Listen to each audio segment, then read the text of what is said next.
बोलते हैं वज़ीर science and technology Fawad Chaudhry इस वक्त लाहौर में तकरीब से खिताब कर रहे हैं। पाकिस्तान के जो प्रोड्यूसर्स हैं, लिखने वाले हैं, एक बहुत बड़ा एक पैसा जो है वो इस फील्ड में आएगा और जिससे एक बड़ी जो तरक्की जो है उसकी एक बिल्कुल नई राह खुल जाएगी। सो बुनियादी तौर के ऊपर जो मेरी एफर्ट है ministry of science and technology में वो ये है कि हम अप्लाइड साइंसेस के ऊपर काम करें, जिससे ऐसे मंसूबे लेके आएँ जो अमली तौर के ऊपर आपको फ़ायदा दे सकें। कोविड में हमने जो वेंटिलेटर्स बनाने का प्रोजेक्ट दिया था, अब आप देखिए 200 एकड़ के ऊपर हमने फैसलाबाद में अपना मेडिकल सिटी बना दिया है। अब इंशाल्लाह ताला अगला जो मेरा टारगेट है वो सियालकोट है, जिसमें कि $400 मिलियन की सर्जिकल गुड्स पहले ही वो एक्सपोर्ट कर रहा है। तो हम वहाँ पे भी एक मेडिकल सिटी बनाना चाह रहे हैं, जहाँ पे इलेक्ट्रोमैग्नेटिक यानी ये जो डायलिसिस मशीनें हैं, एक्सरे मशीनें हैं, वेंटिलेटर्स हैं, ब्लड प्रेशर मशीनें, ये हम अपनी बना सकें। इनमें हम तकरीबन $1.6 बिलियन की हम इंपोर्ट करते हैं अपनी जो मेडिकल इक्विपमेंट है। तो अगर हम अपनी इंपोर्ट को रिप्लेस कर सकें तो यही एक बहुत बड़ी कामयाबी होगी और मुझे इंशाल्लाह उम्मीद ये है। और ये देखिए, ये ministry of science and technology की बहुत बड़ी एक मैं समझता हूँ कि हमें इस पर फ़ख्र भी है और कामयाबी भी है कि हमने एक पूरी नई इंडस्ट्री खड़ी कर दी है। ये मेडिकल की जो मेडिकल इक्विपमेंट की जो इंडस्ट्री है, सिरिंजेस, डिस्पोजेबल सिरिंजेस जो है पाकिस्तान में बनते ही नहीं थे, अब उसकी फैक्ट्री जो है वो लगने जा रही हैं। और इसी तरह से जो कैनोलाज हैं, ये बैग्स हैं, इसी तरह से आप जब हम मेडिकल में जब ब्लड के लिए वो हम सैंपल्स देते हैं तो जो शीशे की बोतल इस्तेमाल होती है वो पाकिस्तान में नहीं बनती थी, लेकिन अब ये सारी चीज़ें पाकिस्तान में जो है वो बनना शुरू होंगी। और ये साल पाकिस्तान में एक पूरी नई जो मेडिकल इंडस्ट्री है उसको हमने खड़ा किया है, जो एक अल्लाह का बड़ा एहसान है हमारे ऊपर कि उन्होंने हमें अल्लाह की मदद से हमें ये कामयाबी मिली कि हम ये सारी इंडस्ट्री जो है वो पूरी खड़ी कर सके। और जिस तरह से मैंने अर्ज़ किया, ये जो 2-3 हमारी देखिए इस वक्त टोटल जो एक्सपोर्ट्स हैं वो $22 बिलियन या $25 बिलियन हैं। खाली एप्पल की जो वॉच है, एप्पल की जो घड़ी है और आईपॉड्स हैं वो $35 बिलियन के बिके हैं इस साल। तो आप अंदाज़ा लगा लीजिए कि दुनिया में जो, अगर आपने, जैसा प्राइम मिनिस्टर साहब हमेशा कहते हैं कि डॉलर्स आएंगे तो फिर ही आपकी इकॉनमी बेहतर होगी, तो वो इकॉनमी डॉलर्स कैसे आएंगे अगर आप टेक्नोलॉजी के ऊपर तवज्जो देंगे। सो हमारा सारा फोकस यही है कि हम टेक्नोलॉजी को लेके आ सके। कल एक और भी मुझे बड़ी खुशी है कि पहले हमने एक इलेक्ट्रिक बसेस बनाने की जो फैक्ट्री थी, चाइना की जो स्काईवेल कंपनी थी, उसके साथ हमने MOU साइन किया है। अब कल इंशाल्लाह हम एक जर्मन कंपनी के साथ MOU साइन करने जा रहे हैं, जो कि दूसरी इलेक्ट्रिक बस मैन्युफैक्चरिंग कंपनी होगी जो पाकिस्तान के अंदर अपनी मैन्युफैक्चरिंग यूनिट जो है वो लगाना चाह रही है। तो ये एक हमारी जो है एक मुस्बत सिचुएशन है जो इस वक्त जो है यहाँ पे पैदा हुई है। इसीलिए प्रॉब्लम ये है कि ये जब इस तरह की इन्वेस्टमेंट्स आ रही हों, जब आपका एक इकॉनमी बेहतर हो रही हो, उन हालात में जैसे ये अपोजिशन की जो तहरीक है, ऐसी तहरीकों के नतीजे में एक अनसर्टिनिटी पैदा होती है और ऐसी तहरीकों के नतीजे में एक लगता है कि मुल्क में जो है वो एक अपराइजिंग है, सड़क के ऊपर मामला ज़्यादा है और सब्सटेंटिव काम जो है वो नहीं हो रहे, जिसकी वजह से एक आप समझिए कि मईशत को धक्का लगता है। इसीलिए मैं समझता हूँ कि रात को जो प्राइम मिनिस्टर साहब ने कल अपने इंटरव्यू में एक बार फिर अपोजिशन से जो बात कही, उन्होंने कहा कि अगर आप अपने केसेस के ऊपर बात छोड़ दें और वो आप अदालतों में तय करें तो बाकी हर मामले के ऊपर आप हमसे बातचीत कर सकते हैं। और मेरा ये ख्याल है कि उनके इस बात के बाद इस तहरीक का तो वैसे ही कोई जवाब जो है वो नहीं बचता, लेकिन इसके बावजूद ये तहरीक चला रहे हैं, वो उसका मकसद ही मुकदमात के ऊपर कंप्रोमाइज़ कराना है। उसका मकसद ये है कि हम किसी तरीके से जो केसेस हैं उनको ठिकाने लगा सकें, उनके ऊपर NRO ले सकें, तो फिर तो कुछ नहीं हो सकता। देखिए, हमारा पैसा जो नवाज शरीफ साहब बाहर ले गए हैं, शहबाज शरीफ साहब बाहर ले गए हैं, इसहाक डार बाहर ले गए हैं या बाकी लोग बाहर ले गए हैं, ये कोई इमरान खान का ज़ाती पैसा तो नहीं है, ये मेरा और आपका पैसा है। और हमारे लिए, और हमें जेलों में रखने का भी शौक़ नहीं है। आप प्ली बारगेन करें, पैसे वापस करें और हमारी तरफ से आप लंदन में रहें, पेरिस में रहें, न्यूयॉर्क में रहें, हमारा तो कोई प्रॉब्लम नहीं है। लेकिन इस वक्त जो सारे सियासी ड्रामे किए जा रहे हैं, कभी कहते हैं कि IG अगवा हो गया है, कभी कहते हैं कि जी फलाना जो है वो चला गया है, कभी कह देते हैं कि ये छुट्टियों पे चले गए, मतलब अब सिंध पुलिस ने जिस तरह से जो रेजिग्नेशन या छुट्टियां आई, लोगों को आप बेवकूफ़ तो ना समझे ना। क्या हमें नहीं पता कि किस तरह से बिलावल हाउस से मैसेज दिए गए कि आप ये कर लें तो फिर ये कर लेते हैं। तो इस तरह की बातें करके आप पाकिस्तान में ना कोई खिदमत कर पा रहे हैं, ना ही आप कोई इससे कोई तब्दीली ला सकेंगे। जिन लोगों को गलत फहमी है ना कि इमरान खान को जनवरी से पहले चले जाएगा, मैं उनसे कहता हूं कि आप ये तसल्ली रखें, ना इस मुल्क में कोई आ रहा है ना कोई जा रहा है, सवाए इसके कि नवाज शरीफ 15 जनवरी से पहले वापस आएंगे। बाकी ये सारे अपनी अपनी तनख्वाह में काम होंगे, सब ने अपनी अपनी तनख्वाह में काम करना है। ना पार्लियामेंट कहीं जा रही है, ना हुकूमत कहीं जा रही है, और ना अपोजिशन कहीं आ रही है। लिहाजा हमने अभी तक तो नरमी का रवैया रखा है। आपने देखा है कि हमने गुजरावाला के अंदर भी मुकम्मल इजाज़त दी है, बाकी जगहों के ऊपर भी, और हमारा यही रहेगा, क्योंकि हम समझते हैं कि इनके पास कोई उस तरह की ना इनके साथ पब्लिक सपोर्ट है, ना इनके साथ कोई और किसी किस्म का कोई हमदर्दी है किसी को। लिहाजा ये बड़ी जल्दी अपनी जो एफर्ट्स हैं वो करके ये थक जाएंगे और फिर आप मुज़ाकरात की तरफ आ जाएंगे। अभी प्राइम मिनिस्टर साहब ने कहा है आप अपनी एफर्ट करने के बाद मुज़ाकरात पे आना चाहते हैं, आपकी मर्जी है। हम अभी आपको कह रहे हैं आ जाएं, इलेक्टोरल रिफॉर्म्स के ऊपर बैठना है, आप कल से आ जाएं। लेकिन अगर आप नहीं आना चाहते और अगर आपने लाजमी तौर के ऊपर सड़कों का रास्ता लेना है और थकाना है, ये आपकी अपनी मर्जी है। बाकी ये जिस तरह से मैंने कहा कि ये सब लोग जो हैं अपनी अपनी तनख्वाह में काम करें। नवाज शरीफ जो है वो मुबैना तौर पर NRO देकर बाहर भेज दिया गया, तो ऑपोजिशन कहती है जो मामला तय हुए थे बाकी भी NRO के हवाले से, तो बाकी लोगों को भी बाहर जाने देते, क्या वजह है? क्या मामला कोई तय नहीं हुए थे? सही बात यह है कि जिस तरह से नवाज शरीफ साहब बाहर गए हैं, और आपको पता है कि मैं तो आपके सामने भी हमेशा कहता रहा कि इनको बाहर जाने की इजाज़त नहीं जो है वो होनी चाहिए, क्योंकि पाकिस्तान में बाकी लोग भी तो जेलों में बीमार हैं ना, फिर तो सबको ही भेजना चाहिए था। लेकिन बहरहाल उस वक्त एक माहौल बन गया और उनको जो है वो बाहर जो है वो गए। लेकिन अब हमने भेजना किसी को नहीं है, उनको ही वापस लेके आ रहे हैं। आपने जो बात की है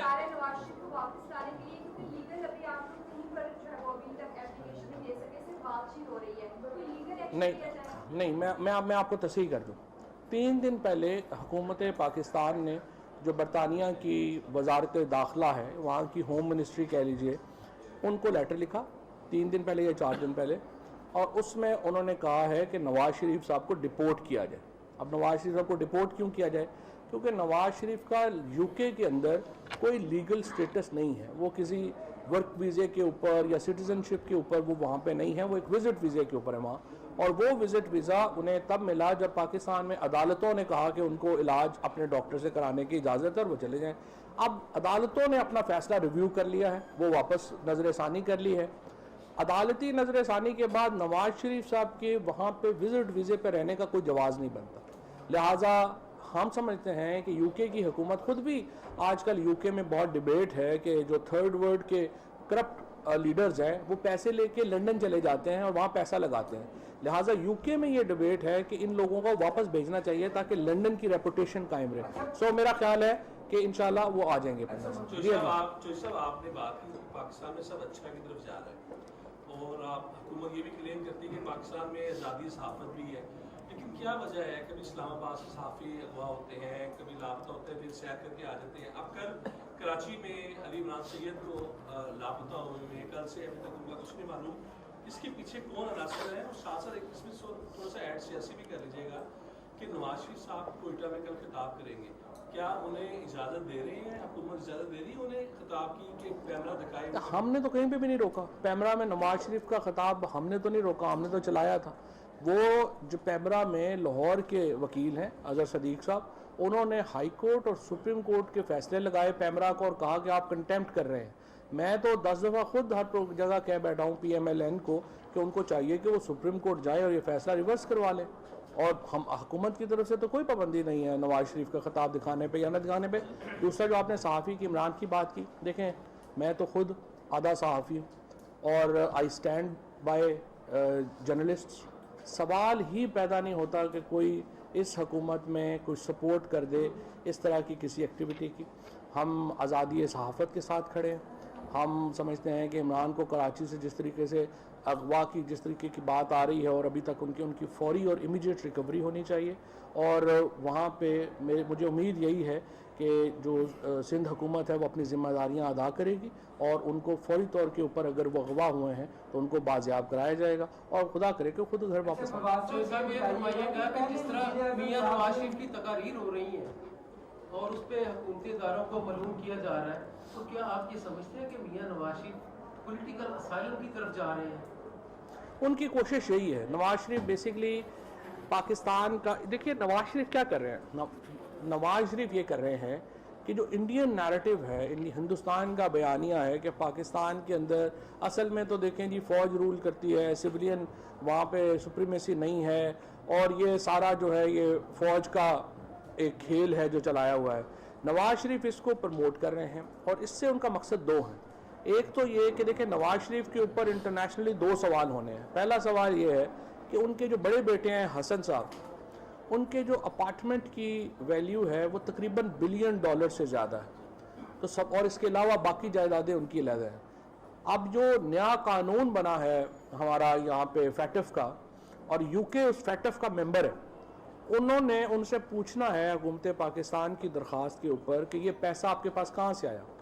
तो वो जो फिनेंशियल रेगुलेशंस और रूल्स हैं नवाज शरीफ उनमें आ जाएंगे, लिहाजा वो उससे निकलना चाहते हैं ताकि वो इसको लंबा कर सकें और उसमें जो है वो ना आ सकें। ये बताइएगा कि आज गांधी पाकिस्तान का फैसला आया है कि मदनियत के ऊपर ये मुकदमा दायर किया गया था, उसमें शराद अकबर के ऊपर भी सवाल उठाए गए, फरोग नसीम के ऊपर भी, तो क्या हुकूमत कार्रवाई करेगी उन दोनों के ऊपर?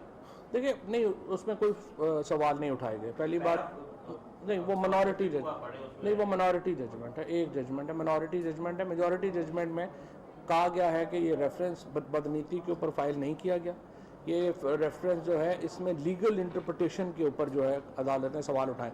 लेकिन कतई नज़र इस बात के, मैं ज़ाती तौर के ऊपर ये समझता हूँ कि हुकूमतों को ये जो अकाउंटेबिलिटी है ना जजेस की, ये बार एसोसिएशंस को करनी चाहिए। पाकिस्तान बार काउंसिल और सुप्रीम कोर्ट बार का ये काम है कि वो जजेस की क्वालिटी ऑफ जजमेंट्स के ऊपर भी नज़र रखे और उनकी रेपुटेशन के ऊपर भी नज़र रखे, और बार काउंसिल्स जो हैं अपनी अकाउंटेबिलिटी के सिस्टम को तगड़ा करें विज़ जजेस। अगर वो नहीं करेंगे, हुकूमत जब करती है तो लगता है कि आप इंडिपेंडेंस को खतरे में डाल रहे हैं, हालांकि रेफरेंस जो है वो तो जैसे सुप्रीम कोर्ट ने खुद भी कहा उसके पीछे कोई मैलाफाइड इंटेंशन है वो नहीं। प्राइम मिनिस्टर ने इंटरव्यू में ये कहा कि आर्मी चीफ से तुमने जो मुलाकात की है वो मेरी इजाजत से की है, लेकिन कल प्राइम मिनिस्टर ने इंटरव्यू में ये कहा कि जो मुलाकातें आर्मी चीफ ने ओपोजिशन से की है वो गलती थी। तो सर अगर गलती थी तो पहले इमरान खान ने क्यों इजाजत दी मुलाकात की? देखिए जो वज़ीर आज़म बात कर रहे थे वो एक तनाजुर में बात कर रहे थे। वज़ीर आज़म ये कह रहे थे कि मुझे कोई एतराज़ नहीं अगर आर्मी चीफ अपोजिशन से या किसी से मिले। और देखें फॉर एग्जांपल अगर पुलवामा होता है या कोई आपने गिलगित बल्तिस्तान के ऊपर सिक्योरिटी ब्रीफिंग देनी है तो वो तो आर्मी चीफ ही देंगे ना, आर्मी चीफ से बेहतर तो कोई ब्रीफिंग नहीं दे सकता, लिहाजा उसके ऊपर किसी को कोई एतराज़ नहीं है। प्राइम मिनिस्टर ये कह रहे थे कि जब अब उन्होंने मिल के अगर बाद में उस मुलाकात को सियासी रंग देना है और आर्मी चीफ को मुतनाज़ा करना है, फौज को मुतनाज़ा करना है, फिर ना मिले, फिर क्या फ़ायदा। तो इस तनाजुर में उन्होंने ये बात की थी। बाकी ज़ाहिर है आर्मी चीफ जो है वो उनका जो वो इम्पोर्टेंट जो पार्लियामेंट के फंक्शंस हैं उसमें वो कोई पीटीआई के आर्मी चीफ तो नहीं है, वो तो पाकिस्तान के आर्मी चीफ हैं और उनका काम है कि वो तमाम को अपने साथ। एक मिनट आप उनका प्राइम मिनिस्टर साहब क्या नवाज शरीफ को लेने जाएंगे? कल उन्होंने अपने इंटरव्यू में कहा था कि मैं खुद जाऊंगा।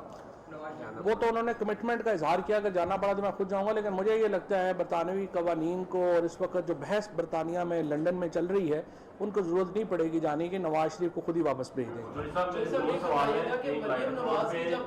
एक मिनट ना तेरा एक सवाल हो गया तेरा पहले। एक लाइटर नोट पर एक क्वेश्चन होगा। लाइटर नोट में ये आज मरियम नवाज शरीफ की सालगिरह है, जहाज में उन्होंने सालगिरह मनाई, आप उनको वेल विशेस देना चाहिए। दूसरा ये समझते हैं कि नवाज शरीफ 25 दिसंबर को अपनी सालगिरह लाहौर की जेल में मनाएंगे या किसी और जेल में मनाएंगे। हार्ड क्वेश्चन ये है कि चीनी की जो कंपटीशन कमीशन की जो रिपोर्ट आई है उसमें ये वाजे हुआ है कि 2019 के दौरान 70 अरब रुपया ये चीनी माफिया ने कमाया, उसमें आपकी पार्टी के भी सरकर्दा रहनुमा जो इस वक्त लंदन में बैठे हैं उनको वापस लाने के लिए और उनके खिलाफ कार्रवाई के लिए गवर्नमेंट क्या कर रही है? अच्छा, पहली बात तो ये है कि मरियम बीबी को सालगिरह बहुत मुबारक, हैप्पी बर्थडे, और आप खुदा के लिए बड़ी हो जाए। और दूसरी बात यह है कि नवाज शरीफ साहब के लिए हमारी पूरी कोशिश होगी कि 25 दिसंबर तक वापस आ जाएं और अपनी सालगिरह अपनों में मनाएं, हम में और आप में मनाएं। और अगर वो फिर भी रूठे रहे तो इंशाल्लाह 15 जनवरी तक जो है वो आ जाएंगे।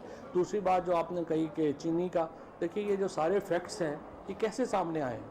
पहली बार 70 साल की तारीख में पाकिस्तान में किसी हुकूमत ने इतने बड़े कार्टेल के ख़िलाफ़ एक इन्वेस्टिगेशन लॉन्च की और उसके नतीजे में ये फैक्ट्स जो हैं वो हमारे सामने आए हैं।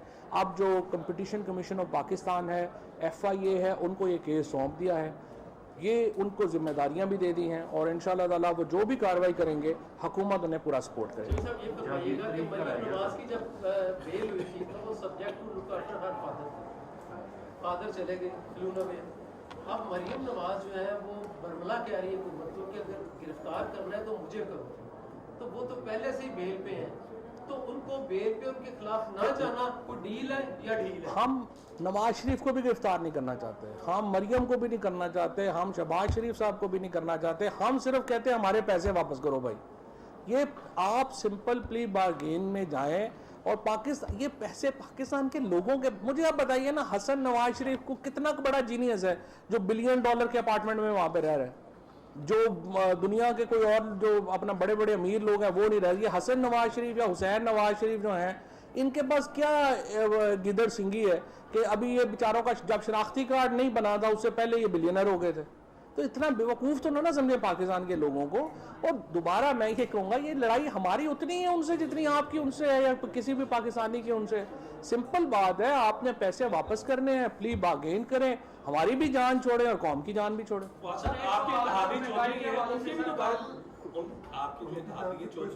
उनकी भी फ्रांस में और उसके अलावा स्पेन वगैरह में काफी उनका सांसें हैं, उनके तो भी कुछ नहीं, कहाँ केसेस हैं, कहाँ केसेस? केसेस भी तो हो ना, केसेस आपके नैब में चल रहा है, सुना है कि दोनों नैब का काम है, करे हम तो पूरा, हम तो हर जगह सपोर्ट कर रहे हैं। मुझे कामरान साहब को भी लगाई गई थी बिल्कुल, लेकिन साबित नहीं हुआ। लाहौर में मुस्लिम लोगों पे, पंजाब में आटा और चीनी की किल्लत देखी जा रही है और रेट वफाकी वज़ीर science and technology Chaudhry Fawad Hussain Lahore में मीडिया से गुफ्तगू कर रहे थे और उन्होंने कहा फैसलाबाद में मेडिकल सिटी बनाया जा रहा है, सियालकोट में भी मेडिकल सिटी बनाएंगे।